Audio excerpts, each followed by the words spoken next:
Good day, evangelical friends, and welcome back to Evangelical Platform, a YouTube channel dedicated to preserving the gospel in a complex, messy, postmodern world. I'm Dr. Frederik Mulder, and please subscribe to the channel and send it to friends who will be supported and encouraged by listening to what we discuss.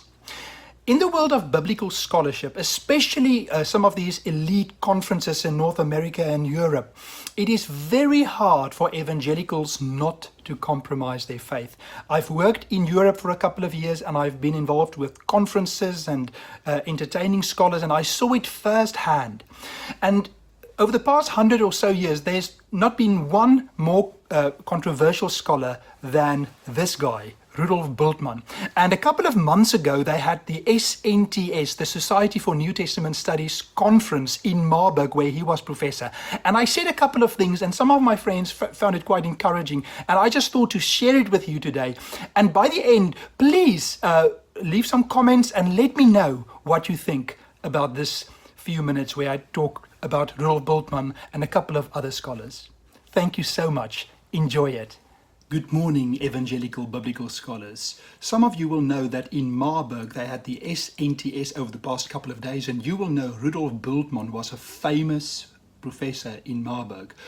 If you're in biblical studies, you can't deny the influence that Bultmann had. He was enormously important, he was controversial, he had great following in Germany, but he also had detractors, people who were even persecuted if they disagreed with him. One of his famous students, Ernst Käsemann, in the early 1960s, stood up against his professor and rejected some of his historical critical work. Others were also anti-right, took Bultmann on, and some of the British scholars were upset about that. David Catchpole vilified anti-right about his rejection of some of Bultmann's work. In the United States, this is a famous scholar, Thomas Oden. He was actually writing a PhD on Bultmann. He met Bultmann, he went to his house, and then he had a radical change of heart. And probably the most famous one, probably the first female biblical scholar who could teach at a German university, also in Marburg. She, Etta Linnemann, was a Bultmannian. She published a number of books. Here's one of her books she published that gave her quite an important standing in the academy. And then she had a conversion experience where she asked her friends and students to throw her old books in the rubbish. Now, many people responded differently to Bultmann, but let me finish with a little thing that happened to me. I was in Germany, and I had the opportunity to work with a famous German professor, and we had a meeting in his office, and then we started to talk about the resurrection and Paul, and he said emphatically Paul did not believe in the empty tomb.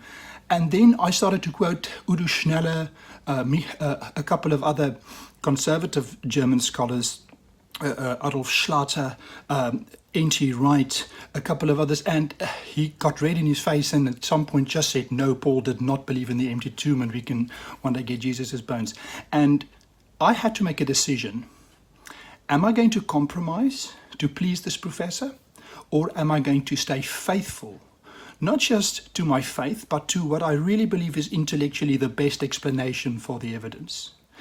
My challenge to myself and to you as an evangelical is, are you going to compromise for your career, or are you going to be willing to stand on key doctrines that you believe is core to your faith? I challenge you and myself this day, this year, let's stand firm and put the gospel first, and may the Lord bless you and your ministry as you go along. Have a good day.